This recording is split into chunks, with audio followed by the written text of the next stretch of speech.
धुळ्यातील सोनगीर गावाजवळ असलेल्या स्वागत हॉटेल परिसरात दहशत माजविण्याच्या उद्देशाने गावठी कट्टा बाळगणाऱ्या व्यक्तीस अटक करण्यात आली आहे। पोलीस अधीक्षक श्रीकांत देवरे, अप्पर पोलीस अधीक्षक किशोर काळे यांच्या मार्गदर्शनाखाली व धुळे एलसीबीचे पीआय दत्तात्रय शिंदे यांच्या नेतृत्वाखाली पथकाने ही कारवाई केली आहे। अटक करण्यात आलेल्या आरोपीचे नाव मयूर उर्फ बबुबा सुरेश कंडारे, वय 28 वर्ष असून तो चितोड रोड येथे राहणार आहे। सदर या कारवाईत या आरोपींकडून देशी गावठी कट्टा, 2 जिवंत काडतूस असा एकूण 42,000 रुपयांचा मुद्देमाल पोलिसांनी जप्त केला आहे। आज रोजी पीआय एलसीबीला एक टीप मिळाली होती की एक हॅबिच्युअल ऑफेंडर आहे, त्याचं नाव आहे मयूर उर्फ बबुआ सुरेश कंडारे, हा 26 वर्षाचा आहे, धुळ्याचाच राहणार आहे। याच्यावर पूर्वी 5 गुन्हे दाखल आहेत। आझादनगरला 2 आहेत, 40गावला आणि पुणे धुळे शहरला 2 आहेत। त्याच्यामध्ये रॉबरीचे गुन्हे आहेत, दरोड्याचे गुन्हे आहेत। तर हा एका सोनगीर येथील हॉटेलजवळ संशयास्पद आलेला आहे, त्याच्याकडे वेपन आहे अशी एक बातमी मिळाल्यानंतर ते ट्रॅक केला असता सदर आरोपीला आपण पकडलेला आहे। त्याच्यावर नव्याने परत एक गुन्हा दाखल करत आहोत। त्याच्याकडनं 42,000 रुपयाची साधारण एक पिस्टल आपण जप्त केलेला आहे। 2 लाईव्ह राऊंड्स त्याच्यामध्ये आपल्याला मिळालेले आहेत आणि त्यावेळी गुन्हा आपण आता त्याच्यामध्ये पिस्टल कुठून आणली, काय कुठून आणली हे आपण तपासामध्ये निष्पन्न होईल। सदर या आरोपींवर यापूर्वी दरोडा, जबरी चोरी, अवैध शस्त्र बाळगणे तसेच खंडणी अशा प्रकारे गंभीर स्वरूपाचे गुन्हे देखील दाखल असल्याचे उघडकीस आले आहे।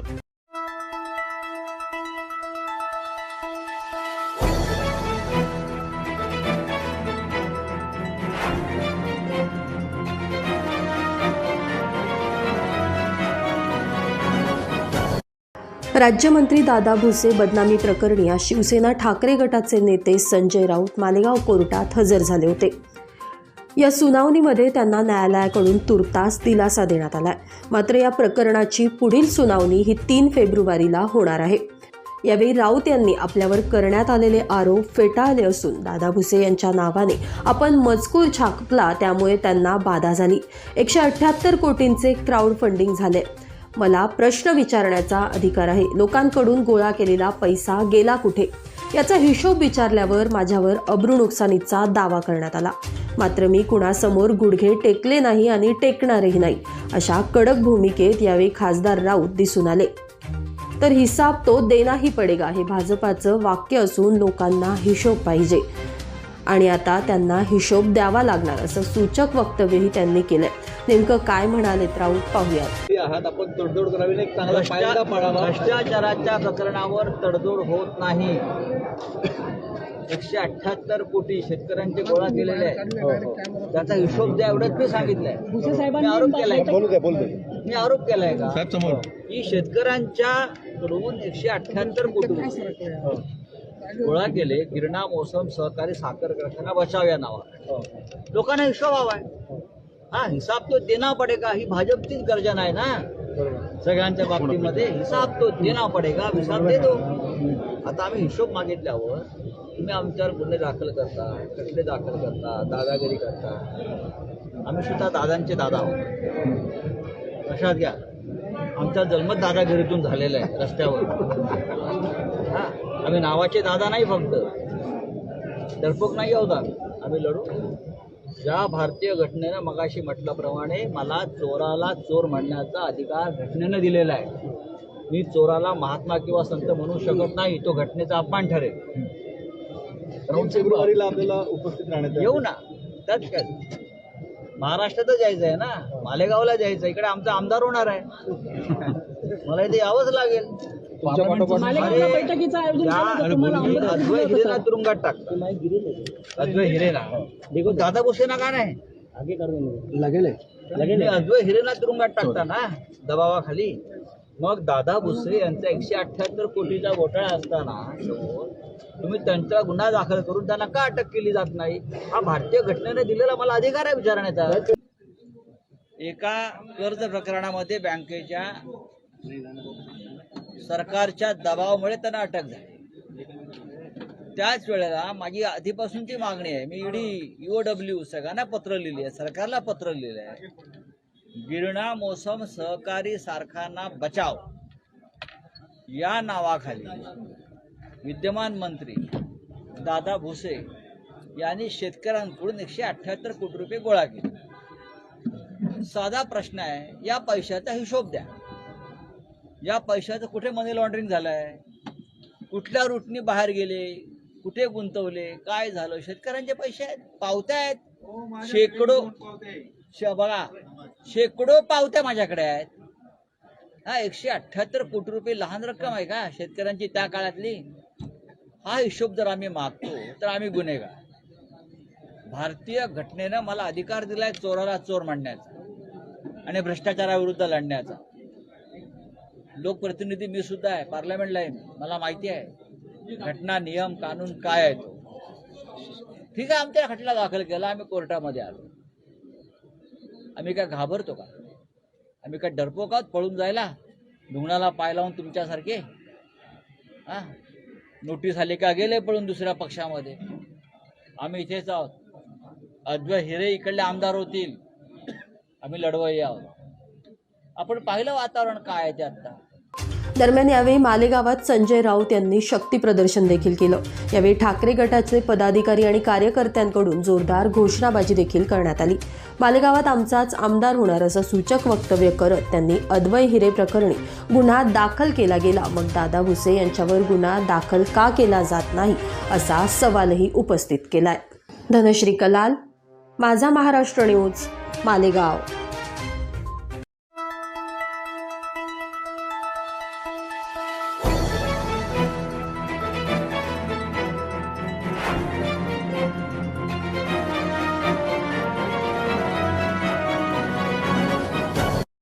नंदुरबार जिल्ह्यातील नवापूर तालुक्यातील खांडबारा गावाच्या बाजारपेठेत किराणा दुकानात अवैधरित्या गुटख्यांची साठवणूक करून विक्री करत असल्याचे कळताच अन्न व औषध प्रशासन विभागाचे अधिकारी यांनी शुक्रवारी अचानक छापा टाकला.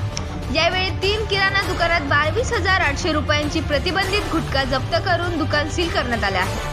यामुळे अवैध गुटखा विक्री करणाऱ्यांमध्ये खळबळ उडाली आहे. खांडबारा गावाच्या बाजारपेठेत 3 किराणा दुकानात अवैधरित्या गुटख्यांची साठवणूक करून विक्री करत असल्याची माहिती नंदुरबार जिल्हा अन्न व औषध प्रशासन विभागाचे अधिकारी आनंद पवार यांना मिळाल्यावर सदर ठिकाणी छापा टाकून किराणा दुकानाची झडती घेत असता तिन्ही दुकानात विमल पान मसाला, V1 तंबाखू, करमचंद पान मसाला, बिरा गोल्डन सुपारी असा एकूण 22,800 रुपयांचा मुद्देमाल हस्तगत करण्यात आला आहे. या प्रकरणी काही अवैधपणे गुटखा विक्री करणाऱ्या दुकानदारांना ताब्यात घेण्यात आलं आहे. या प्रकरणी अन्न व औषध प्रशासन विभागाचे अधिकारी आनंद पवार यांच्या फिर्यादीवरून भादवी कलम 188, 272, 273 व 328 प्रमाणे विसरवाडी पोलीस ठाण्यात गुन्हा दाखल करण्यात आला आहे. ही कारवाई अन्न व औषध प्रशासन विभागाचे अधिकारी आनंद पवार, सहाय्यक पोलीस उपनिरीक्षक किरण पाटील, सहाय्यक पोलीस उपनिरीक्षक सुरेश चौरे यांनी केली असून पुढील तपास विसरवाडी पोलीस करीत आहेत. प्रतिनिधी साबीर खाटीक, माझा महाराष्ट्र न्यूज, धुळे.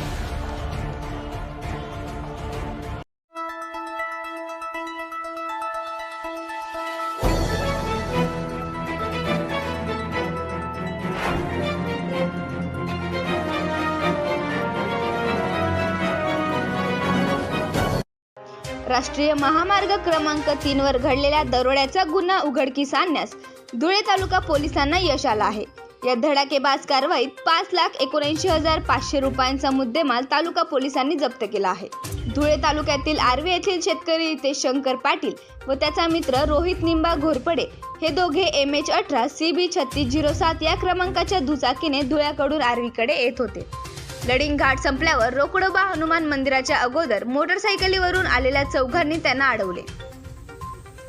खाली उतरून त्यांना धक्का मारून खाली पाडले. त्यांना हाताबुक्क्याने मारहाण करत त्यांच्या जवळील कापडी पिशवीत असलेले 7 लाखाची रोकड आणि मोबाईल असा एवज घेऊन त्यांनी पोबारा केला होता. ही घटना 27 नोव्हेंबर रोजी सायंकाळी 7 वाजता घडली होती. या प्रसंगी 28 नोव्हेंबर रोजी पहाटे रस्ता लुटीचा गुन्हा दाखल झाला होता. रस्ता लुटीचा प्रकार घडल्याची माहिती मिळताच पोलीस अधीक्षक यांच्यासह अधिकारी आणि पथकाने धाव घेतली. ज्या ठिकाणी ही घटना घडली त्या भागातील CCTV कॅमेऱ्यांची पाहणी करण्यात आली. ज्यांनी लूट केली त्यांचे वर्णन आणि इतर अनुषंगिक पारंपरिक व तांत्रिक पद्धतीचा वापर करण्यात आला आणि गुन्ह्याची उकल करण्यात धुळे तालुका पोलिसांना यश आले आहे. दिनांक 27/11 रोजी एक रॉबरीचा गुन्हा तालुका पोलीस स्टेशनला दाखल झाला होता. त्याच्यामध्ये 2 जण जेव्हा मोटरसायकलवर लळिंग घाटाच्या इकडून जात होते तेव्हा त्याला काही मोटरसायकलवाल्यांनी क्रॉस केलं आणि त्याच्याकडे जी कपासीची पैसे होते 7 लाख रुपये ते त्याने रॉब करून तो पळून गेले, अशी एक घटना आपल्याकडे गुन्हा नोंद झाला होता. तर त्या अनुषंगाने अतिशय चांगलं काम तालुका पोलिसांचे PI प्रमोद पाटील आणि त्यांच्या DB स्क्वॉडने इथे केलेलं आहे. घटनास्थळावर आम्ही सगळेच तेव्हा गेलो होतो. प्राइम ऑफिसली ही घटना थोडी विचित्र वाटत होती, कारण अतिशय बिझी असा तो हायवे होता. परंतु जेव्हा घटना आपण तपासायला सुरुवात केली आणि CCTV वगैरे सगळे प्राप्त करून घेतले, तर त्या अनुषंगाने आज आपण 7 लोकांना अटक केली आहे. एक आरोपी फरार आहे, त्यांच्याकडनं साधारणतः 2,62,000चा कॅश आपण जमा केलेले आहे आणि सगळ्यात महत्त्वाचं म्हणजे अतिशय सोफिस्टिकेटेड पिस्टल आपण जप्त केलेला आहे आणि 2 लाईव्ह राऊंड्स याच्यामध्ये जप्त केलेले आहेत. सध्या 3 मोटरसायकल आपण याच्यामध्ये सीज केलेलं आहे. त्याच्यामुळे अतिशय चांगलं आणि एक गुड डिटेक्शन असं म्हणतात अशी ही केस आहे. घटना रिपोर्ट FSLचा आल्यानंतर कळेल, परंतु त्यांच्याकडे नंतर पिस्टल होती असं आम्हाला कळलं होतं आणि त्या अनुषंगाने ते खरं निघालं की ती पिस्टल देखील आपण रिकव्हर केलेली आहे. ती पिस्टल कुठून आली काय आली तपासामध्ये निष्पन्न होईल. एक सगळ्यांना असं आवाहन करू इच्छितो की कपासीचे किंवा इतरत्र जे काही पैसे असे मोठ्या प्रमाणात येतात, तर ते आता एवढी मोठी रक्कम 2 व्हीलरवर रात्रीच्या वेळेला 2 अतिशय 21-22 वर्षीय मुलं घेऊन चाललेली आहेत, ते घाटामध्ये चाललेली आहेत. असं हे जबाबदारी नागरिकाचं हे काही लक्षण नाही. त्याच्याने काय होतं, आपण विनाकारण पोलिसांवर देखील ताण व्यक्त करतो, समाजावर देखील ताण व्यक्त करतो आणि सगळी यंत्रणा त्याच्याने अतिशय कामाला लागते. त्याच्यामुळे एक अतिशय कॉमन सेन्सचं प्रकरण आहे की एवढी कॅश नेताना आपण प्रिकॉशन्स घेतले पाहिजे, त्याची विल्हेवाट नीट आपण कशी समोरच्याला देण्यात येईल याची सगळी काळजी घेतली पाहिजे. असं राम भरोसे आपण कोणाकडे दिली आणि असं होता कामा नये, याची सगळ्यांनी दक्षता घ्यावी असं मी आवाहन करतो. अवघ्या 48 तासात गुन्ह्याची उकल करण्यात आली. या प्रसंगी उज्जैन फकीरा गायकवाड वय 20 राहणार जुन्नर तालुका धुळे, दादू विठ्ठल सोनवणे वय 21 राहणार मोर्शेवाडी तालुका धुळे, राहुल रमेश सूर्यवंशी वय 26 राहणार चितोड तालुका धुळे, गोकुळ श्रावण अहिरे वय 28 राहणार चितोड तालुका धुळे, बादल राजू मोरे वय 24 राहणार बल्लाणे तालुका धुळे, अनिल हिरामन सोनवणे वय 26 राहणार दिवाणमाळा तालुका धुळे, प्रकाश खंडू सोनवणे वय 27 राहणार दिवाणमाळा तालुका धुळे यांना अटक करण्यात आली. त्यांच्याकडून 2,61,200 रुपयांची रोकड, 25,000 रुपये किमतीचे पिस्तूल, 2 जिवंत काडतूस, आरोपींचे मोबाईल, गुन्ह्यात वापरण्यात आलेल्या 3 दुचाकी असा एकूण 5,79,500 रुपयांचा मुद्देमाल जप्त करण्यात आला आहे. तसेच त्यांच्या विरोधात दरोड्यासह हत्यार अधिनियमानुसार वाढीव कलम लावण्यात आले आहे. प्रतिनिधी रूपक बिरारी, माझा महाराष्ट्र न्यूज, धुळे.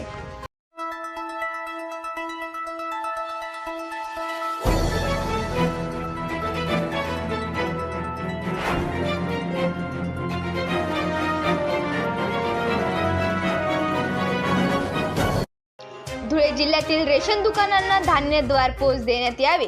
तुटपुंजे कमिशन वेळेवर मिळत नसल्याने छत्तीसगड, गुजरात प्रमाणे रेशन दुकानांना मानधन देण्यात यावे.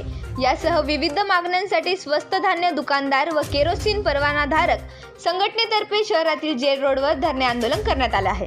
1 दिवसीय लाक्षणिक संप पूर्ण भारतात जिल्हा अधिकारी कार्यालयावर संघटनेने आयोजित केलेला आहे. त्या निमित्त धुळे जिल्ह्यातून प्रत्येक तालुक्यातून आलेले रेशन दुकानदार आज 1 दिवसीय लाक्षणिक संपासाठी इथं उपस्थित आहेत आणि आमचा संप, आमच्या ज्या मागण्या, ज्या अडचणी या केंद्र सरकार, राज्य सरकारकडे वारंवार करत आहोत. सतत आम्ही मागण्याचा पाठपुरावा करत असताना आम्हाला एकही मागणीला त्यांनी लेखी उत्तर दिलं नाही किंवा आमचं म्हणणं चुकीचं आहे किंवा काय आहे याबद्दल कुठलीच माहिती दिली नाही. आमच्या ज्या मागण्या आहेत, आम्हाला कमिशन कमी प्रमाणात मिळतं आणि नेम भरपूर आमच्या मागे लावून दिलेले आहेत. आता ऑनलाईन असल्यामुळे आता प्रत्येक दुकानदाराला कमीत कमी जर समजा एका दुकानदाराकडे 50 क्विंटल माल असेल तर त्याला फक्त 7,500 एक महिन्याचा उपयोग व्हावा लागते. पण त्याच्या मागचे जे खर्च आहे, मजूर आहे, सगळं लाईट बिल वगैरे असेल, ज्याचा जे खर्च आहे तो सगळा त्याच्यातून करावा लागतो. शासनाकडे आमची मागणी आहे की ज्यावेळेस वधवा कमिटी नेमली होती शासनाने, त्यावेळेस त्या कमिटीने असं म्हटलं होतं की रेशन दुकानदार हा चुकीचं काम करतो, पण त्याला कारण काय ते शोधा. तर शोधलं तर त्यावेळेस असं निदर्शनात आलं की त्याला कमिशन कमी असल्यामुळे तो अशा रिकामे कामं करतो. तर त्याच्यामुळे वधवा कमिटीने सांगितलं की ग्रामीण भागामध्ये 30,000 आणि शहरी भागामध्ये 50,000 रुपये कमिशन मानधन देण्यात यावं. आणि त्या मानधनाच्या वधवा कमिटीच्या शिफारशीवर आमचं प्रत्येक आंदोलनामध्ये आमचा तो महत्त्वाचा विषय असतो. आणि शासनाने आजपर्यंत फक्त त्याची एकच बाजू आमच्या मागे लावली. ऑनलाईन करण्यासाठी सगळे काम आमच्याकडून करून घेते, त्याचं आम्हाला कुठलंही मानधन दिलं नाही. आज कुठल्या कर्मचाऱ्याला जर शासनाने काही काम दिलं तर त्याचा मोबदला दिला जातो, पण दुकानदारांना असा कुठलाही मोबदला आजपर्यंत दिला गेला नाही. आणि फक्त काम करून घेणं. आज आम्ही डाटा एंट्रीचं काम प्रत्येक घरोघरी जाऊन आम्ही आधार जमा करणे, लोकांचे एवढं कामं चांगलं केले, पण त्यांचं आम्हाला 1 रुपयाही मानधन दिलं नाही.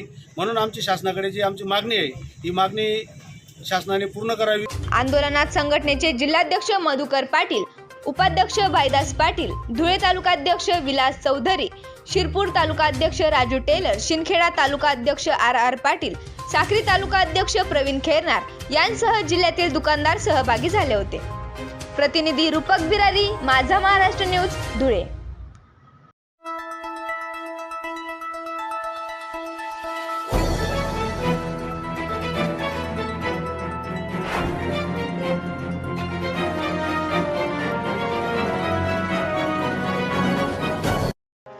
सन 2005 पासून रखडलेल्या हडसुने MI ट्रॅकच्या प्रकल्पाचे काम मार्गी लावा अशी मागणी अन्याय अत्याचार भ्रष्टाचार विरोधी समितीसह आदिवासी क्रांती सेनाने केली आहे. धुळे येथील सामाजिक कार्यकर्ते तथा अन्याय अत्याचार भ्रष्टाचार विरोधी समितीचे जिल्हाध्यक्ष भारत देवरे यांच्या नेतृत्वाखाली ग्रामस्थांनी जिल्हाधिकाऱ्यांना निवेदन दिले आहे. हडसुने येथील हा रखडलेला धरण प्रकल्प कार्यकारी अभियंता लघु पाटबंधारे विभाग धुळे यांनी सन 2005 साली मंजूर केला होता, परंतु काही राजकीय दबावामुळे हा प्रस्ताव थांबवण्यात आला. काही राजकीय कारणामुळे हा प्रस्ताव आजही प्रलंबित आहे. याकडे दुर्लक्ष करण्यात आले आहे. आज दुष्काळाची परिस्थिती लक्षात घेऊन व दुष्काळ निवारण्यासाठी हडसुने येथील MI ट्रकचा प्रस्ताव मंजूर करावा व प्रकल्पाच्या कामाला सुरुवात करावी अशी मागणीही यावेळी करण्यात आली आहे. अन्याय अत्याचार भ्रष्टाचार विरोधी समितीच्या माध्यमातून धुळे तालुक्यातील हडसुने येथील जो MI टँक होता, या MI टँकची मंजुरी सन 2005 मध्ये लघु पाटबंधारा या विभागाच्या माध्यमातून मंजूर करण्यात आलेला होता, परंतु काही राजकीय कारणांमुळे हा डॅमचं काम 2005 मध्ये थांबवण्यात आलं. परंतु आज दुष्काळाची परिस्थिती ही सर्वत्र निर्माण झालेली आहे आणि या दुष्काळ नियंत्रणा म्हणून आज आमच्या हडसुने, विसरणे, बोरवीर आणि शिरूळ या तिघां गावांसाठी या डॅमचं खूपच मोठं महत्त्व आहे. म्हणून आज माननीय जिल्हाधिकारी साहेब आम्ही यांना निवेदन देऊन या डॅमची पुनर्पाहणी करून तो रिन्युअलसाठी मागणी केलेली आहे. तरी माननीय जिल्हाधिकारी साहेब यांनी आम्हाला आश्वासन दिलं आहे की आपण लवकरात लवकर याचं रिन्युअल करून त्या कामाला मंजुरी घेऊ.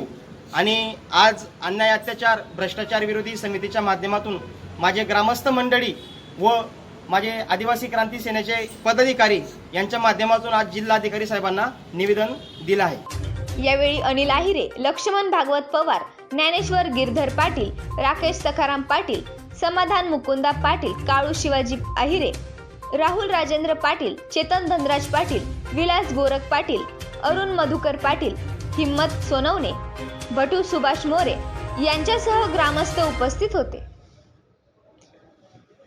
रूपक बिरारी, माझा महाराष्ट्र न्यूज, धुळे.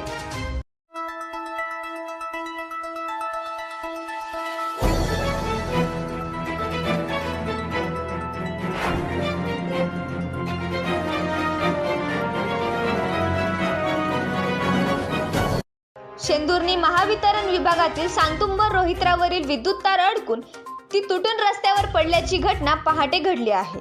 या घटनेमुळे मोठा अनर्थही टळला आहे. मात्र पहाटेपासून विद्युत वीज पुरवठा खंडित अभावी येथील स्थानिक नागरिकांना अनेक अडचणींचा सामना करावा लागत आहे. पाहणी करूनही महावितरण विभागांकडून तात्काळ वीज पुरवठा सुरळीत करण्यात न आल्याने स्थानिक नागरिकांनी सतत भावना व्यक्त केल्या आहेत. तर जोपर्यंत वाहन चालकावर गुन्हा दाखल होत नाही तोपर्यंत वीज पुरवठा सुरळीत करता येणार नाही असे गजब उत्तर शेंदुर्णी महावितरण प्रशासनातर्फे देण्यात आला असल्याचा आरोपही येथील नागरिकांनी केला आहे. जालना तालुक्यातील हे जे गाव आहे शेंदुर्णी गावातील वाडी दरवाजा एरिया आहे आणि त्या एरियामध्ये एक 16 नंबर वार्ड आहे. 16 नंबर वार्ड ही जी DP आहे 7 नंबर DP ही DP सकाळी सुमारे 4-5च्या सुमारामध्ये एक पिकअप जी गाडी होती त्या गाडीमुळे ते तारं तुटलेले आहेत आणि अक्षरशः तारं खाली होते आणि त्या गाडीला टच झाल्यामुळे ते संपूर्ण तारं खाली तुटलेले आहेत. त्यामुळे गेल्या सकाळी 4 वाजल्यापासून या वार्डामध्ये लाईट नाही आहेत अक्षरशः लाईट नसल्यामुळे कुठले काम उमजत नाही आहेत. आज सगळे लोक या लाईट तर सकाळी आम्ही जवळपास 6 वाजल्यापासून जे आपले जावरे साहेब आहेत यांना कॉल करत आहोत. तर सकाळी जावरे साहेब जवळपास 10:30-11 वाजता या DP ठिकाणी आल्यानंतर त्यांनी हे तार जे खाली तुटलेले होते ते पूर्ण काढून साईडला ठेवले आणि त्यांना जेव्हा आम्ही विचारलं किंवा हे लाईन केव्हा बसणार आहे तर त्यांनी आम्हाला कांबळे सरांचा नंबर दिला. कांबळे सरांना आम्ही जेव्हा फोन केला त्यावेळेस कांबळे सर म्हटले की जोपर्यंत FIR दाखल होत नाही तोपर्यंत लाईट येणार नाहीत. मग आता जो व्यक्ती आहे तोडणारा त्याला आम्ही कुठे शोधणार आहेत किंवा हे जो व्यक्ती यांना सापडणार नाही मग तो व्यक्ती सापडत नाही तोपर्यंत FIR दाखल करणार नाहीत आणि जोपर्यंत FIR दाखल होणार नाही तोपर्यंत लाईट येणार नाही असे हे लोक म्हणत आहेत. मग FIR जोपर्यंत दाखल होणार नाही तोपर्यंत आम्ही अंधारात राहायचं का असा इथल्या जे लोक आहेत वार्डातले ह्या लोकांचा असा प्रश्न आहेत. तर यावर लवकरात लवकर काहीतरी कारवाई व्हावी. जोपर्यंत वाहन चालक महावितरण विभागाला मिळून येत नाही त्यांच्यावर गुन्हा दाखल होत नाही तोपर्यंत या नागरिकांना अंधारात राहावं लागेल का असा सवालही या निमित्ताने नागरिक करत आहेत.